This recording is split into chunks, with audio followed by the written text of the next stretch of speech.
This 2017 is where I had my first attack, and at that point in time, I didn't actually have medical aid. So we went from hospital to hospital, and we eventually ended up here 14 and a half hours later at this hospital. So with that, because of the time frame, I'd actually damaged a lot of heart muscle. So when we got here, the doctors did a stent for me. I was in ICU for about 6 days, and I was quite ill. Yeah, after the 6th day, I was discharged. I went home, been on medication, and I've been good up until 2023.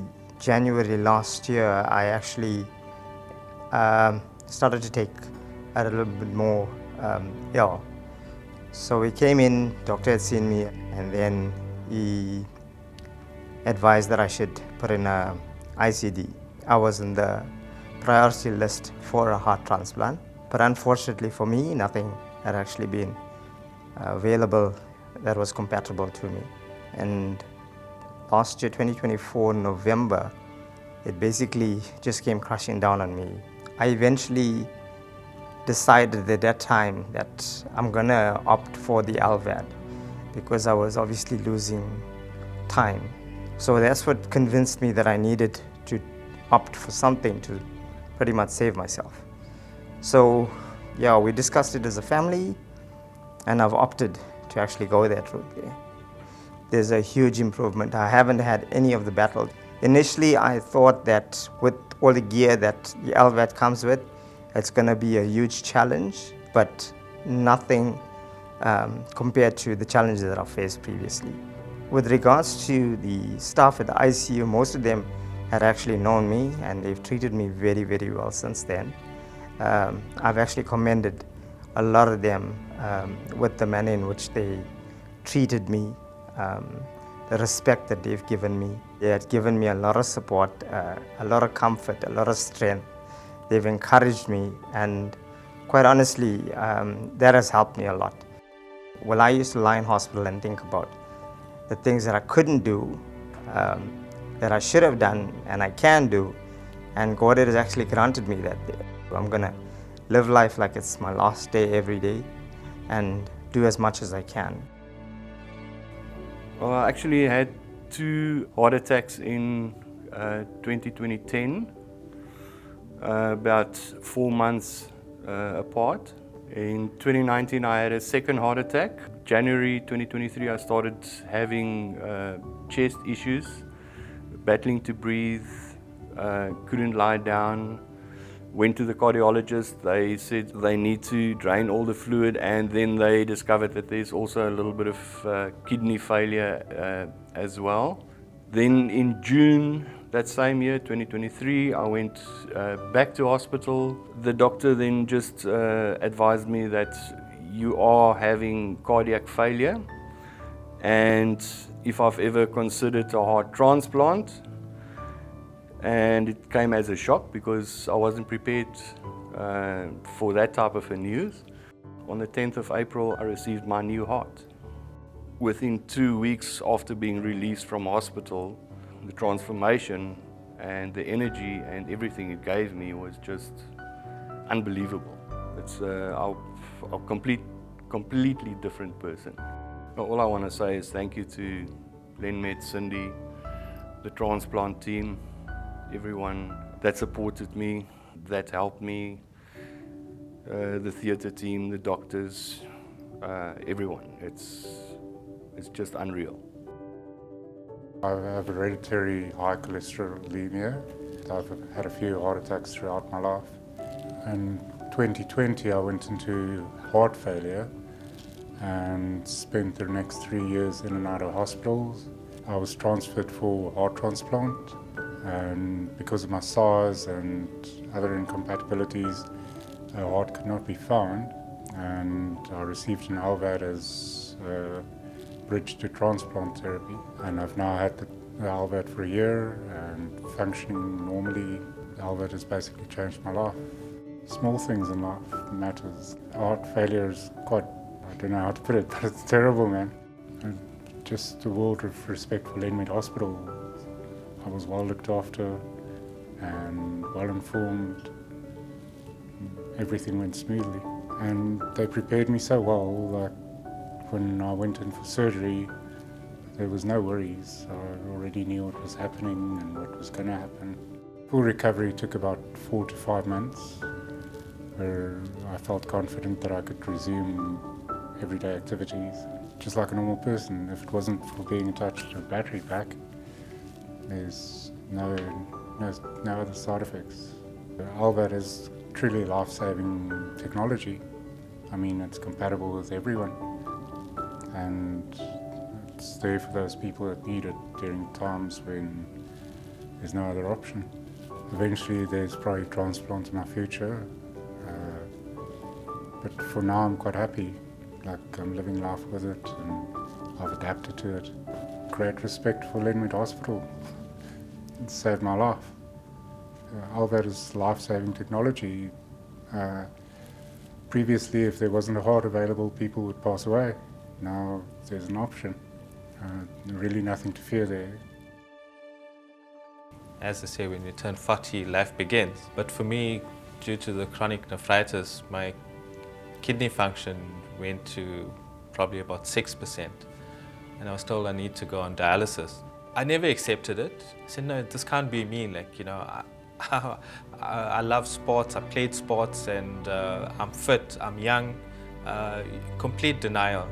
Thankfully, my wife was my huge supporter in all of this, because she wanted to be a donor. I said, no, I'm not going to let you go through the pain. And through our nephrologist, speaking to him and going through the processes and things, that kind of like changed my mind. She ended up being a match for me. And after 1 year on dialysis, we had the transplant here at Lenmed. Now, I'm the first kidney transplant recipient here at Lenmed. I just felt at ease. I mean, I was going through so much of trauma at that time. But now, wake up every morning just grateful for life. My daughter was in primary school when this journey started, and worrying about me at that age, and then going into high school and going to the transplant, and I never got to know her problems in high school until after the transplant. And when I hear her speak to her mom, and like we wasn't there for her kind of thing, like, you know, and you know, so I'm just glad I'm here for them. I can show up for them, and I'm doing my best to keep healthy and fit to go as long as possible into it. Thanks to Lenmed as well and the management for allowing the transplant to actually take place here at this hospital. I'm eternally grateful for what I am. My goal was always to be there for my daughter when she gets married, to hold her hand, walk her down, and play with my grandkids, and that's still my dream, and I'm working towards it, yeah. Because of all the support that they've had from the transplant team, and obviously because their families are involved, they're generally ready for the procedure, keen to get it done as soon as possible. With a transplant, it's often a closer relationship than you would have with another patient undergoing an operation, because your relationship with that patient after the procedure is also effectively lifelong.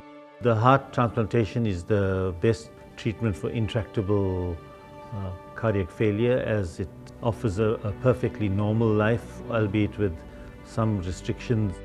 Our biggest restriction and limitation in heart transplantation is the shortage of donors, and that can only be advanced or improved on by the public becoming more aware of the benefits of being an organ donor. It's a matter of your viewpoint on it, and the lease on life that it gives most of these patients is unbelievable.